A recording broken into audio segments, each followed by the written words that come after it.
ከዓለም ዜናው እንዳደመጣችሁት በትግራይ ክልል የሚንቀሳቀሱ 8 ተቃዋሚ የፖለቲካ ፓርቲዎች በክልሉ ሀገራዊ ምክክር እንዲከናወን የሚያግዝ ጥምረት መመስረታቸውን ገልጸዋል። ፓርቲዎቹ ይህን ስምምነታቸውን የሚገልጽ ደብዳቤ ለሀገራዊ ምክክር ኮሚሽን ማስገባታቸውንም ከተጣማሪዎቹ አንዱ ሆነው የትግራይ ዴሞክራሲያዊ ፓርቲ ወይም ትዴፓ ለዶይቼ ቬለ አረጋግጧል።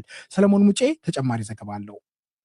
በትግራይ ክልል የምክክር ኮሚሽን ስራ እንዲከናወን በጋራ ለመስራት ስምምነት ላይ ከመድረስ አልፈው በትምምን የታገዘ ጥምረት ካደረጉት የፖለቲካ ድርጅቶች መካከል አንደኛው ትንሣኤ ሰባ እንደርታ ነው።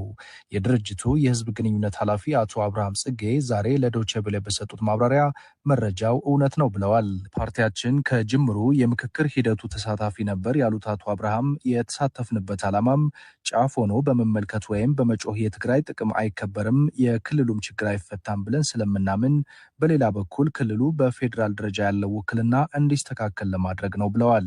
8 ፓርቲዎች ጥምረት ፈጥረናል። ከዚህ ቀደም እኛ ቀድመን ተሳታፊዎች ነበርን። አሁን ደግሞ ሞር አዳዲስ ትግራይ ላይ የተመሰረቱ ፓርቲዎችም ጨምሮ አንድ ላይ መሳተፍ ጀምረናል። ዓላማው የትግራይ ህዝብ ችግሩን የሚፈታው ያሉት ጥያቄዎችን መፍታት የሚችሉት በመመካከርና በመግባባት በመረዳዳት ሙግት በመፍጠር ነው ብለን ነው ምናምነው። ያው የትግራይ ችግር በምክክር ይፈታል ከሚሉት የፖለቲካ ፓርቲዎች ጋር ነው እንግዲህ አጋርነት የፈጠር ነው። ይህ የፓርቲዎች ስምምነት የመጣው የኢትዮጵያ ሀገራዊ ምክክር ኮሚሽን ባለፈው ሳምንት በትግራይ ክልል ከሚገኙ የፖለቲካ ፓርቲዎች ጋር ከተወያየ በኋላ ነው። ኮሚሽኑ እንዳለው ፓርቲዎች ይህ ሂደት እንዲሳካ ድጋፍ እንደሚያደርጉ፣ የክልሉ ችግር በውይይት እንደሚፈታ እምነታቸው መሆኑን እንደነገሩትም ገልጿል። የትንሣኤ ሰባ እንደርታ ፓርቲ የህዝብ ግንኙነት ኃላፊ አቶ አብርሃም ጽጌ 8ቱ ፓርቲዎች ማን እንደሆኑ ዘርዝረው ነግረውናል። በዚህ ጥምረት ውስጥ የክልሉ ጊዜያዊ አስተዳደር ፕሬዝዳንት የነበሩትና አሁን የጠቅላይ ሚኒስትር አብይ አህመድ የምስራቅ አፍሪካ አማካሪ አቶ ጌታቸው ረዳ የሚመሩት ስምረት ፓርቲም እንደሚገኝበት ጠቅሰዋል። የምክክር ኮሚሽኑ አካሄድ ለትግራይ የማይጠቅም ከሆነ ግን መውጣት እንችላለን ብለን ነው የጀመርነው ሲሉም አክለዋል። አረና ባይቶና ወለዶ ትግራይ፣ ትንሣኤ ስርዓት ቃንጫ ሐቂ፣ ትግራይ ዲሞክራሲያዊ ፓርቲ፣ ራያ ራዩማ፣ ትንሣኤ ሰባ እንደርታ እነዚህ 7 ስምረትም 8 ሆነው ነው እንግዲህ ጥምረቱን የፈጠሩት። እነዚህ ፓርቲዎች አንድ አይነት ዓላማ ስላላቸው የተሻለ ስራ ተሰርቶ ህዝቡ ወደ ቀየው እስኪመለስ ውል ፕሪቶሪያ በስርዓት እስኪፈጸም ድረስ አብረው እንሰራለን ብለን ተስፋ እናደርጋለን። የትግራይ ክልል በስልጣን ፍላጎት ምክንያት ውዥንብር ውስጥ ይገኛል የሚሉት ደግሞ የትግራይ ዴሞክራሲያዊ ፓርቲ ምክትል ሊቀመንበር አቶ ጽጋቡ ቆባዕ ናቸው። አሁን ተፈጠረ ስለተባለው ጥምረት ዝርዝር ምንነት ከዶይቼ ቬለ ተጠይቀው ማብራሪያ ሰጥተዋል። በክልል በዞን ተወስኖ እንዳይቀር እስከ ታች ወርዶ ሀገራዊ ምክክር ኮሚሽኑ ኃላፊነቱን እንዲዋጣ እኛ ደግሞ እንደ ፓርቲዎች እስከ ቀበሌ ወርደን ህዝባችን የመነቃቃት ስራ እዛም እንዲሳተፍ እኛም እንድንሳተፍ ለዛ ነው የተስማማን። በዚህ ሁላችን አንድ የሚያደርገን አሁን የአይዲዮሎጂ ጉዳይ አይደለም። ጉዳያችን መጀመሪያ የትግራይ ህዝብ መኖር አለበት። ለመኖር ደግሞ አሁን ያለው ዝባዝንቅ ዝም ብሎ ውዥንብር ቅጡ ያጣ የፖለቲካ ኮምፕሌክስ ያለው ስልጣን ሳይሆን መጀመሪያ ሁሉም ሰው ቀርቦ መወያየት፣ ከተወያየ በኋላ ደግሞ ምርጫ እንዲኖረው የመረጠው መንግስት እንዲኖረው ብለን ያው ሁላችን ተስማምተን የተስማማን መሆን ደግሞ በደብዳቤ ነው የገለጽን። በቅርቡ ከኢትዮጵያ ሀገራዊ ምክክር ኮሚሽን ያገኘነው መረጃ ትግራይ ክልል ካለበት ነባራዊ ሁኔታ አንጻር ለምክክር ሂደቱ የተለየ ጥረት ማድረግ እንደሚያስፈልግ ስለታመነበት ሰፊ ምክክር እየተደረጉ እንደነበር ያሳያል።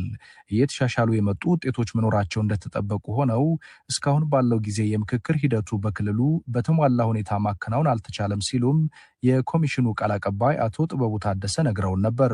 ኮሚሽኑ ጥር መጨረሻ ላይ ሀገራዊ ምክክር ጉባኤን ለመጥራትም በእንቅስቃሴ ላይ ስለመሆኑም ኃላፊው ለዶይቼ ቬለ መናገራቸው ይታወሳል። ለዲ.ደብሊው ሰለሞን ሙጬ ነኝ ከአዲስ አበባ። ግጭት የገጠመው የጋምቤላ ክልል የፖሊስና የአድማ ብተና አባላት የጦር መሳሪያ ካስረከቡ በኋላ ወደ የተሃድሶ ስልጠና እንደሚገቡ የክልሉ የጸጥታ ቢሮ ባልደረባ ተናገሩ። የክልሉ የጸጥታ አስከባሪዎች በጎራ ተከፋፍለው ለብሔራቸው በመወገን በግጭቱ ተሳትፈዋል ተብሏል። በጋምቤላ ክልል በተፈጠረው የጸጥታ ችግር ምክንያት የአድማ ብተናና የመደበኛ ፖሊስ አባላት የታጠቁትን የጦር መሳሪያ እንዲያስረክቡ የተሰጣቸው ትዕዛዝ ዛሬ ያበቃል። የክልሉ ፖሊስ ኮሚሽን ከዛሬ 11 ሰዓት በኋላ የጦር መሳሪያ በእጁ የተገኘ እንደ ጸረ ሰላም ተቆጥሮ እርምጃ ሊወሰድበት እንደሚችል አስጠንቅቆ ነበር። ነጋሳ ደሳለኝ ተጨማሪ ዘገባ አለው። የጋምቤላ ክልል ፖሊስ ኮሚሽን ጥብቅ ማሳሰቢያ በማለት በማህበራዊ መገናኛ ዘዴ ባስተላለፈው መረጃ በክልሉ በተፈጠረው የጸጥታ ችግር ምክንያት ሁሉም የክልሉ አድማ ብተናና መደበኛ ፖሊስ እስከ ዛሬ ጥር 7 2018 ዓ.ም ጦር መሳሪያ በማውረድ ገቢ እንዲያደርጉ አሳስበዋል። በጋምቤላ ክልል የብሔር ማንነትን መሰረት በማድረግ ተከሰተ በተባለው የጸጥታ ችግር ከዚህ ቀደም ሰላማዊ ሰዎች ህይወት መጥፋት በተጨማሪ የብሔር ማንነት በመወገን ጉዳት ያደረሱ የፖሊስ አባላት እንደተሳተፉበት አንድ የክልሉ ጸጥታ ቢሮ ባልደረባ በስልክ ተናግረዋል። በክልሉ በአሁኑ ወቅት በስራ ላይ የሚገኘው አስቸኳይ ጊዜ አስተዳደር ወይም ኮማንድ ፖስት ፖሊሶች ትጥቅ እንዲፈቱና የታድሶ ስልጠና እንዲወስዱ ትዕዛዝ ማስተላለፉንም አመልክተዋል። ለምን በጎራ ሁለቱም በጎራ ተፋብሎ ወደ ብሔርዋሽ ስለገቡ ህብረተሰቡ ደግሞ ሰላም ስለሚፈልግ ድረስም ካጠበቁ ስራችን የሚዋጉ ከሆነ ወደ ሰላማዊ እንትን ከሚወስዱ ማለት ወሱ ካወረዱ በኋላ ያው የመለየት ስራ ይሰራል። እጁ ያለበት ያው በግልጽ ጥያቄ እንዲወርድ ይደረጋል። እሱ ብቻ አይደለም። አሁን እሱ ማውረድ ብቻ ሳይሆን በክልላችን በጣም በርካታ ህገወጥ መሳሪያዎች አሉ። ከባድ መሳሪያዎች አሉ።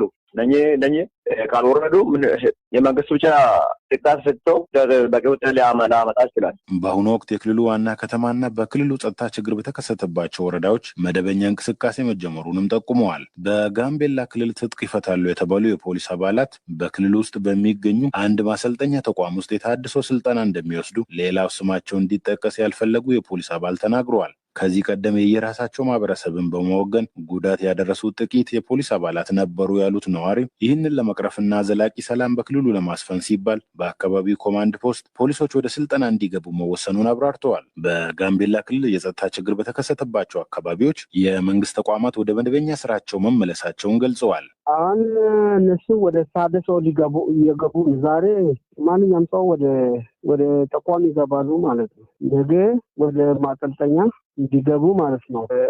ግጭት ስለጣፈፉበት ገምገማ ይደረጋል ማለት ነው እና የብሔር ግጭት አመለካከቶች እንደገና መካሄድ ይፈልጋል ማለት ነው። ለዛ ነው መሳሪያ ማንኛውም ምክንያቱም ኦልሬዲ እነሱ ስለጣፈፉበት የሞቱ ሰዎች አሉ።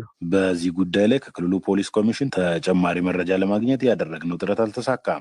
የጋምቤላ ክልል ፖሊስ ኮሚሽን በማህበራዊ መገናኛ ዘዴ ይፋ ባደረገው መረጃው እስከ ዛሬ ጥር 7 2018 ዓ.ም የጦር መሳሪያ ከፖሊሶች ገቢ መሆን እንዳለበት አመልክተዋል። ከጋምቤላ ክልል ፖሊስ ኮሚሽን እና ከከተማ ፖሊስ ጽህፈት ቤት ወጪ የተደረጉ ጦር መሳሪያዎች እስከ ዛሬው ዕለት ገቢ ያላደረገ እና በእጁ መሳሪያ የተገኘ የፖሊስ አባል እንደ ጸረ ሰላም ኃይል ተቆጥሮ መንግስት ለሚወስደው እርምጃ በግሉ ኃላፊነቱን ይወስዳል በማለትም ያብራራል። ከዚህ ቀደምም ጥር 5 እና 6 2018 ዓ.ም ኮሚሽኑ የፖሊስ አባላት የጦር መሳሪያ ገቢ እንዲያደርጉ ያሳወቀ ሲሆን የታድሶ ስልጠና ይወስዳሉ የተባሉት ደግሞ በክልሉ ስር የሚገኙ ሁሉም አድማ ብተናና መደበኛ ፖሊሶች ናቸው። ለዲ ደብልዩ ዘገባ ነጋሳ ደሳ